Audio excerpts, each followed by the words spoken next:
semuanya, kembali lagi dari podcast ID bersama gue Dimas Api Mahdian.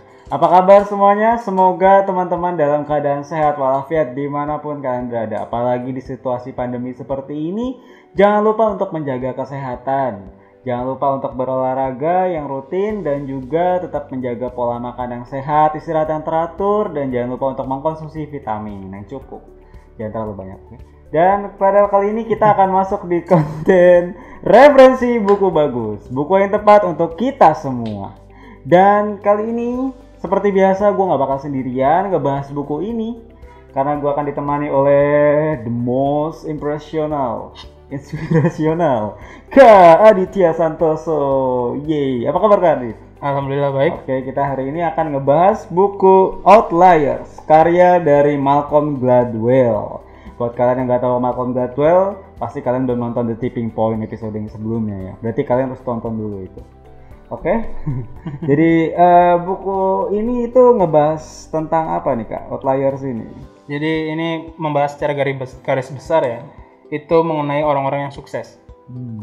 Orang-orang sukses itu kan orang-orang yang aneh karena mereka itu jarang di dalam suatu masyarakat. Tentu mereka adalah populasi yang paling sedikit. Misalnya di Indonesia kan tentu orang-orang yang menjadi orang-orang ahli, menjadi orang-orang yang mungkin menjadi seorang hartawan atau menjadi seorang pejabat, itu kan jumlahnya sedikit daripada keseluruhan rakyat, iya nggak? Nah, mereka ini adalah orang-orang yang asing, bukan asing sih dalam bentuk, ya bukan orang-orang biasa lah. Jadi outliers ini maksudnya adalah orang-orang yang ada di luar dari kebiasaan normal sehingga mereka bisa sukses. Oh, seperti itu. Bukan orang yang terlalu dominan ya. Maksudnya termasuk orang yang minoritas ya. Ya, semacam minoritas karena orang-orang yang sukses ini ternyata tidak mengikuti tren-tren yang ada di mayoritas. Mereka memiliki gaya mereka sendiri untuk menuju kesuksesan. Dan buku ini mengungkap bagaimana bagaimana kesuksesan itu bisa didapatkan dengan kunci-kunci tertentu yang dijelaskan di dalam buku ini. Begitu. Kalau menurut di buku ini ada nggak sih gambaran umum dari arti dari sukses itu yang sebenarnya? Nah, buku ini mengatakan bahwa ya sukses itu adalah ketika ya kita mencapai suatu tingkat di mana yang kita harapkan. Misalnya seorang atlet tentu kan ingin sukses di dalam suatu olimpiade. Nah, ketika dia memenangkan olimpiade tentu disebut sukses. Oh, bagi dia sangat sukses lah. Iya, bukan hanya Pencapaian bagi dia, karir. tapi kan bagi banyak orang juga itu dianggap sukses. Benar.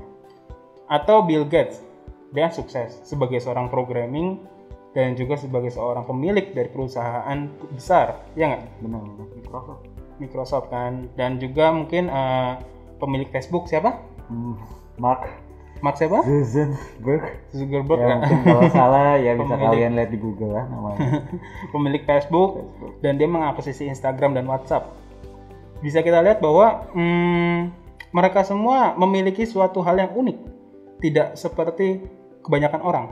Dan buku ini berusaha mengungkapkan hal tersebut, keunikan-keunikan tersebut yang membuat itu berbeda.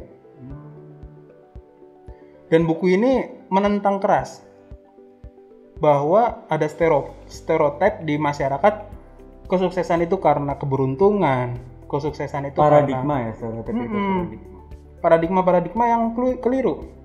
Dia sukses karena dia memiliki banyak uang, bapaknya adalah orang kaya, tentu aja anaknya ikutan kaya, ya nggak? Bisa, tapi apakah selalu? Bahkan ada orang-orang yang bapaknya kaya, anaknya malah menghabiskan harta orang tuanya. Benar. Ada kan? Ya. Ada juga bapaknya seorang dokter, anaknya belum tentu jadi dokter. Ya. Bahkan ada pepatah di Cina itu, bukan pepatah ya. Korea. Jadi ada sebuah cerita di rakyat di Korea. suatu ketika ada seorang cendekiawan sedang berjalan dan dia melihat ada seorang anak kecil didorong oleh orang dewasa untuk masuk ke dalam sungai. Yang sungai itu dalam. Anak kecil itu teriak, Jangan dorong saya nggak bisa berenang. Cendekiawan itu datang dan menegur orang itu. Apa yang kamu lakukan? Anak kecil itu tidak bisa berenang. Dia masih kecil. Orang dewasa itu ngomong, loh, bapaknya jago perenang kok. Dia perenang ahli, seorang nelayan ulung. Cendekiawan itu ya geleng-geleng kepala. Karena nggak semua orang ya dia. Ya, dan dia jawab ke orang itu, bapak kamu, pekerjaan kamu apa? Tukang bubur. Bapak kamu tukang bubur? Bukan. Bapak saya itu seorang penjual barang mebel. Tukang kayu yang handal. Bapak saya nggak bisa dagang, nggak bisa berdagang bubur. Lalu kenapa kamu nggak jadi tukang kayu? Kalau bapak kamu tukang kayu yang handal? Karena saya nggak teliti dan saya nggak sabar kalau lagi membuat perkakas. Lalu kenapa kamu menganggap bahwa anak itu memiliki keahlian yang sama seperti ayahnya? Nah, orang ini mikir kan, oh iya saya salah. Nah, cerita cendekiawan tersebut itu suatu hal yang membuat kita merenung bahwa kesuksesan itu tidak bisa diturunkan. Lalu bakat itu tidak bisa diturunkan. Dan ya tentu saja keberuntungan itu tidak bisa diturunkan. Keberuntungan itu bisa diciptakan, tapi tidak bisa diturunkan gitu. Jadi ini Outliers ini benar-benar mengungkap sesuatu yang menghancurkan semua mitos-mitos di masyarakat gitu. Mitos yang pertama itu adalah keberuntungan itu. Dan dia menghapuskan bahwa kesuksesan itu datang dari kerja keras. Tapi orang bilang, tidak, itu bukan kerja keras, kerja cerdas. Sering dengar gak? Benar. Bukan kerja keras, Iya, tapi sering, kerja sering. cerdas. Nah ini kesalahan masyarakat. Apakah itu termasuk kayak menghina orang yang udah capek-capean kerja keras, udah banyak mengorbankan waktu, terus tiba-tiba saat dia berhasil, orang lain itu mengatakan, hoki, atau mungkin itu termasuk paradigma yang sama. Atau dia ngomong gini, dia mah udah kerja keras, tapi dia kerja keras, bukan kerja cerdas. Tapi sebenarnya semua orang itu kerja keras.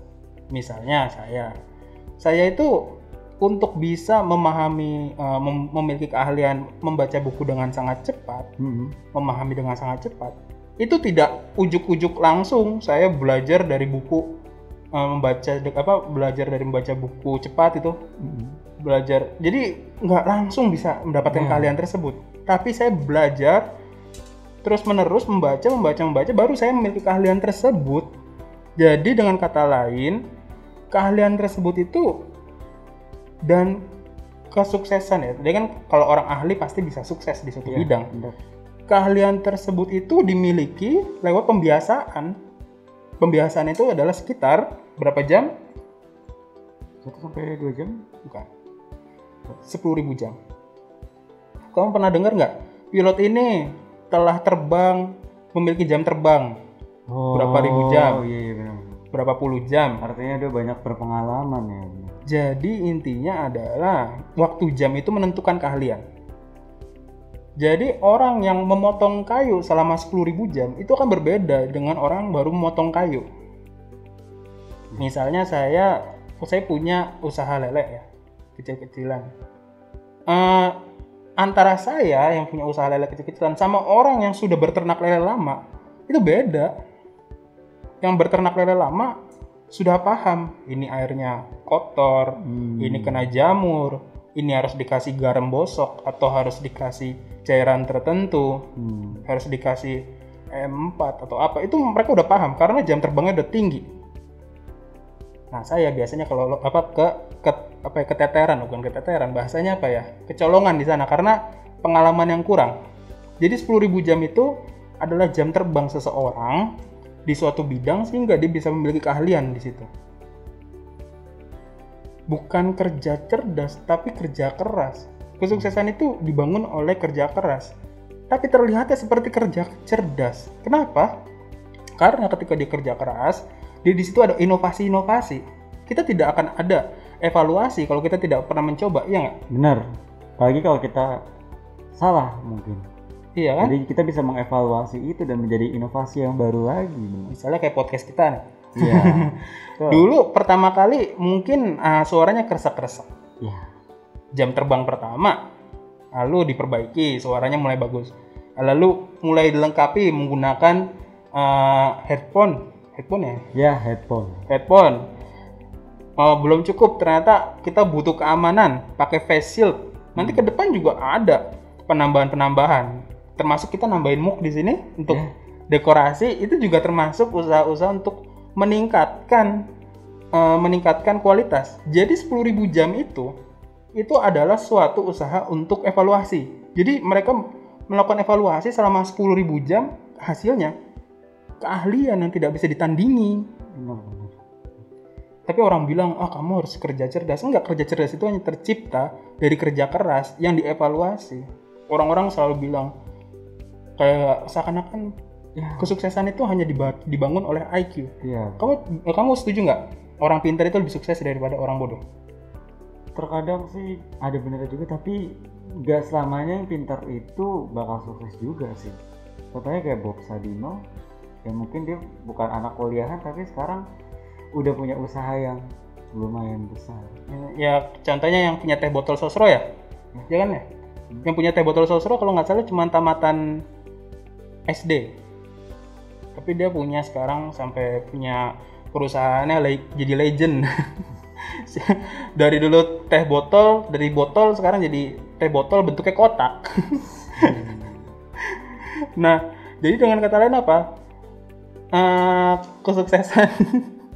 Kesuksesan itu tercipta bukan ditentukan oleh IQ sebenarnya. Jadi pertama kerja keras, yang kedua bukan ditentukan IQ, tapi apa? EQ, emotional quotient. Jadi orang yang memiliki IQ yang tinggi, dia tidak memiliki kesadaran emosional yang bagus, dia akan dibenci banyak orang. Kenapa bisa seperti itu? Jadi nggak peka. Dia nggak peka. Manusia yang nggak peka ngapain? Ketika kamu punya temen nih, pinter banget, tapi dia egois, antisosial, nggak mau ngajarin gimana, nggak mau ngajarin, acuh sama kamu, bahkan dia ngerendahin kamu, lu bodoh, gitu aja soal kagak ngerti. Padahal dia lagi ngomongin gitu. Rumus matematika yang barusan disampaikan guru, tiba-tiba dia ngomong kayak gitu. Gue mah udah paham ini dari kemarin-kemarin, sebelum ini gue cuma ngeliat buku aja udah paham. Kan ada orang kayak gitu. Iya sih. Habis itu ada yang temennya mungkin punya kecerdasan di atas normal, hafalannya kuat, hafalan surat dia udah hafal sampai panjang. Pas kamu masih gue lupa nih apa ya surat lanjutannya ayatnya apa ya, dia langsung ngomong kayak gini, lu gimana sih gitu aja lupa, otak lu kayak apa sih terbuatnya dari bubur sumsum. Kan ada orang kayak gitu, tapi ketika berkomunikasi tidak empati. Nah, orang-orang kayak gini biasanya susah diterima di masyarakat walaupun mereka pintar. Jadi kepintaran itu bukan serta-merta dibentuk oleh keberuntungan, tapi kerja keras, empati, spiritual, dan lain sebagainya gitu. Jadi selain itu berarti dari IQ,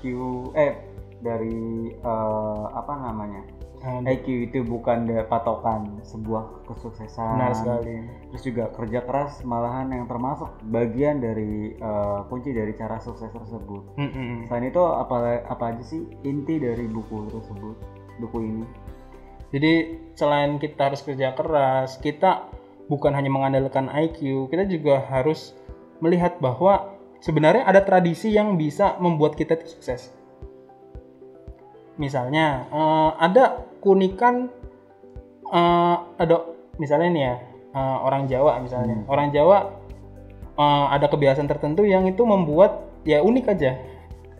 Nih ya saya ngelihat sih ya, biasanya teman-teman yang yang bekerja di konstruksi itu lebih suka pakai orang Jawa. Benar. Kenapa? Orang Jawa katanya ya, orang Jawa kerjanya lebih kerja keras gitu. Nah ini ternyata dijelaskan di dalam buku Outliers bahwa orang-orang Asia itu rata-rata banyaknya petani. di dunia petani itu kalau pagi itu mereka harus mencangkul sawah. Dan ternyata kebiasaan ini punya usut masuk ke dalam genetik. Kebiasaan masuk ke Iya. genetik. Jadi gen kita itu merekam perilaku nenek moyang kita. Unik ya? Tradisi itu berarti Itu adalah bukan bakat, bukan. Bukan. Jadi tradisi itu adalah perilaku yang dilakukan oleh nenek moyang kita menyelusup masuk ke gen kita. Dan kita belajar dari perilaku orang tua kita. Bisa itu karena ya keunikan itu ya. Jadi dia itu menyelusup masuk ke dalam genetik bisa, tapi juga bisa dipengaruhi oleh lingkungan. Jadi intinya adalah ada tradisi yang itu membuat kita bisa sukses. Dan itu dijelaskan di buku ini. Dia nggak bisa menjelaskan kenapa kok saya itu bisa bekerja keras dibandingkan orang lain. Misalnya orang Jepang. Orang Jepang kan Terkesan ya itu ya kerja keras banget ya. Effort banget. Itu bisa diakibatkan tradisi baik yang secara genetik maupun lingkungan. Itu bisa tercipta. Jadi genetiknya itu mungkin ada dan lingkungannya mengaktifkan gen tersebut kerja keras. Itu bisa tercipta dia jadi kerja keras. Jadi ada tradisi-tradisi, bahkan ada tradisi komunikasi juga di sana. Tradisi komunikasi itu gaya komunikasi. Misalnya orang Jepang mungkin gaya komunikasi yang lebih suka yang Lebih sopan. bukan lebih sopan ya, maksudnya berjenjang. Makanya orang Jepang itu kalau kamu suka nonton anime ya, itu beda antara tomodachi, teman, nakama, sahabat. Itu ada tomodachi, nakama. Gitu ya? Iya. Jadi sampai tingkat terakhir itu sampai dia awalnya nggak boleh.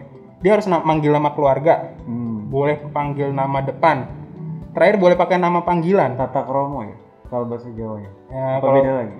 Ya, jadi ada budaya-budaya di sana. Budaya komunikasi juga, kalau di Jawa juga ada budaya komunikasi tertentu. Nah, itu juga mempengaruhi kesuksesan budaya komunikasi. Oh iya. Iya. Karena kan kita sukses itu biasanya ya harus berkomunikasi.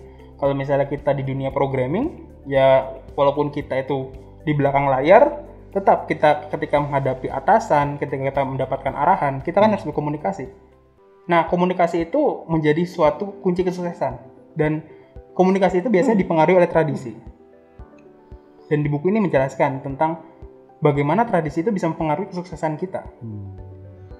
Jika kita hidup di lingkungan yang memiliki tradisi komunikasi yang buruk, itu bisa mempengaruhi kesuksesan kita, mengurangi persentase kesuksesan kita. Tapi gimana kalau misalnya kita bukan orang yang terlahir dari tradisi yang effort, bukan terlahir dari tradisi orang-orang yang punya kerja keras, punya gaya komunikasi yang baik. Apakah itu berarti kita gak sukses? Nah, ini dia. Kita itu bisa mengubah hal tersebut dengan memilih lingkungan yang bisa mempengaruhi kita dalam memiliki perilaku yang tertentu. Jadi di sini ada temuan bahwa orang-orang yang kan Amerika itu ada utara dan selatan ya. Nah, beberapa wilayah itu ada yang wilayah yang dulu pernah diduduki oleh Inggris dan memiliki tata perilaku Inggris. Dan tata perilaku Inggris berbeda dengan tata perilaku yang negeri-negeri yang lain. Inggris punya gaya-gaya tersendiri kan. Gaya kerja Inggris kan tentu beda dengan gaya kerja yang lain. Nah, gaya kerjanya Inggris ini ternyata itu mempengaruhi orang yang non-Inggris. Ya, orang-orang pendatang dari orang-orang Hispanik dan lain sebagainya. Orang Hispanik kan dari Prancis dan lain sebagainya. Ada orang-orang yang baru datang ke sana, dia terpengaruh oleh budayanya Inggris, perilakunya orang Inggris. Dan ternyata itu menyelusup dalam perilakunya mereka. Jadi jadi Malcolm Gladwell ini ngomong bahwa ini perilaku orang Inggris. Cuman mereka bukan orang Inggris. Budaya komunikasi kerjanya, etos kerjanya, habis itu bagaimana mereka bersosialisasi itu gayanya kayak orang Inggris. Padahal mereka bukan keturunan Inggris. Jadi tradisi itu bisa terpengaruh oleh lingkungan. Dan kita bisa memilih lingkungan kita yang mendukung. Oh, itu tuh. Dan kita bisa memilih lingkungan yang mendukung. Kita headliner di situ. Iya, di headline di sana bahwa Kalau kita merasa bahwa nih perilaku kita akan buruk, tradisi yang akan kita turunkan ke anak-anak kita juga akan menjadi tradisi yang buruk, kita tinggalkan lingkungan itu. Ingat, karena seperti teori tadi, perilaku itu akan menyelusup ke dalam gen. Maka kita harus menurunkan gen-gen yang positif kepada keturunan kita. Maka perilaku ketika kita memilih lingkungan, jangan hanya memilih lingkungan untuk hanya kita sendiri, tapi kita memilih lingkungan yang akan kita turunkan kepada anak cucu kita. Nah, ini buku ini menjelaskan seperti itu, teori genetik yang tersembunyi dalam tubuh. Ini unik.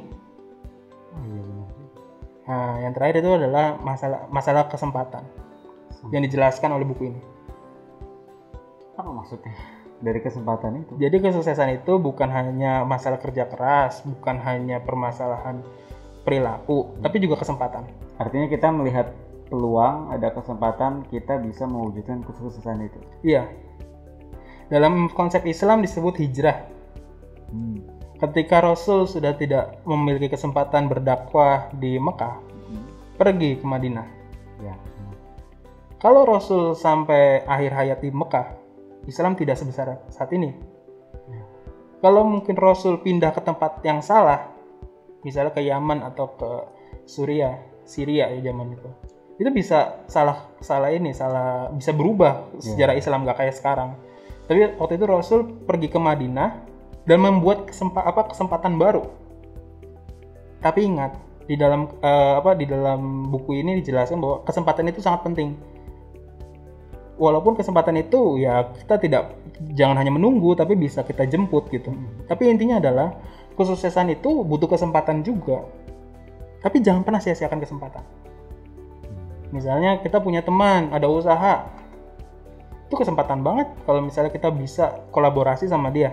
Iya, benar. Tapi kita sia-siakan, kita anggap paling dia gagal bentar lagi. Giliran berhasil nyengir lu. Iya, benar. Iya nggak? Iya. Ih, kok dia sukses? Padahal kalau kita ikut bareng dia, kita bisa sukses bareng sama dia. Iya nggak? Iya, benar juga. Atau ada teman pintar matematika. Dia pintar matematika, cuma pintar matematika doang, tampangnya jelek. Dan kita menyia-nyiakan itu supaya karena dia jelek. Besoknya kita remedial matematika berantai. Karena kita ngeremehin teman kita yang itu yang pintar walaupun kurang. Jadi saya ingat waktu SD itu teman-teman saya nempel ke saya karena saya pintar matematika. Mereka tidak menyia-nyiakan kesempatan saya yang baik ini membagikan jawaban matematika. Sama. Gue juga punya teman yang punya tulisan bagus untuk mencatat, jadi gue lebih ngelihat ke dia sih kalau buat catat. Ya, kesempatan itu tidak boleh sia-siakan. Intinya itu.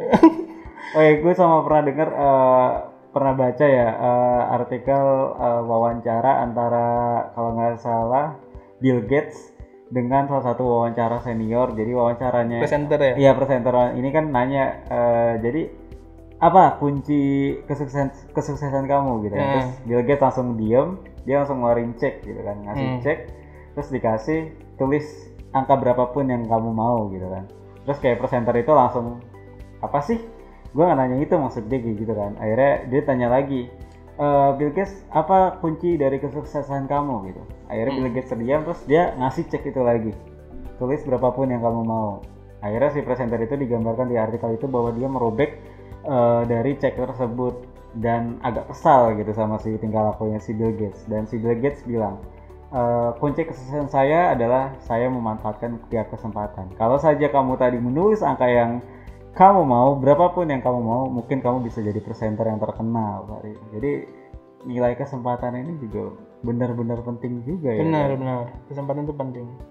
Kalaupun kita tidak memiliki kesempatan, ya kita ciptakan. Jangan menyerah lah. Intinya itu kayak lagunya The Massive itu loh.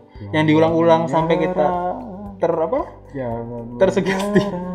Saya jujur loh, giliran saya itu merasa lagi sedih, saya putar lagu itu. Teng. Ini kan enak banget nadanya itu. Jangan menyerah. Itu dari awal sampai akhir kan disugesti ya. Itu benar-benar bagus untuk hipnotis. Menghipnotis alam bawah sadar kita. Tapi yang kurang bagusnya itu para program-program di TV itu suka ngasih soundtrack itu di video-video yang orang-orang tidak mampu. Ya iya, mereka jangan menyerah. Emang benar. Iya sih, benar juga sih. Ya, Ada sisi benernya juga. memang ketika kita tidak Iya. mampu, ini memang cocok ya lagunya. Jadi memang mungkin pendengar kita juga banyak yang mungkin dari kalangan menengah bawah. Iya, bener. Yang saya kasih tahu adalah ikuti lagu The Massive. Jangan hanya menerima, tapi harus ya jangan menyerah lah. Bersyukur. Intinya lihat ada kesempatan. Iya, bener. Kalau misalnya bisa jadi tukang sayur dan ya dirintis lah jadi tukang sayur, nggak ada masalah. Bener-bener. Sekarang yang gede-gede juga itu mereka sebenarnya jualan sayur. Ya. Misalnya kayak hipermarket itu kan ada juga jualan sayurnya. Sebenarnya mereka penjualan sayur, mereka ya bedanya apa ya, kamu jualan sayur kecil, mereka sudah besar ya kamu rintis nanti punya warung. Nah, nanti lapaknya meningkat. Yang penting apa? Jangan pernah berhenti bekerja keras. Yang tadi lo kuncinya apa? Kerja keras, dan juga kita lihat tradisi juga dari tradisi perilaku tersebut. yang baik perilaku yang baik perilaku yang baik, dan juga itu tadi cari kesempatan. cari kesempatan. Nah ini sebenarnya hanya Cari dan tiga. menciptakan ya, kalau tidak dapat mencari kesempatan, kita bisa menciptakan kesempatan tersebut. Ini kalau kita sebut ini alkimia kesuksesan ala Malcolm Gladwell, yaitu adalah kerja keras, habis itu bentuk perilaku baik lewat tradisi-tradisi yang baik. Jadi sebenarnya dia ngomongin tradisi karena memang dia nyuplik-nyupliknya perilaku orang ya. Jadi kayak sosiolog dia. Artinya dia banyak banget penelitian di sini. Maksudnya Banyak banget tanggapan gitu ya. Ya, jadi buku ini tuh sebenarnya adalah kumpulan-kumpulan kisah-kisah yang harus ditarik intinya oleh si pembaca. Ini benar-benar buku yang rasanya agak-agak berat kalau misalnya bagi pembaca pemula. Iya. Tapi ketika pembaca yang sudah mungkin menengah itu bisa memahami dengan baik.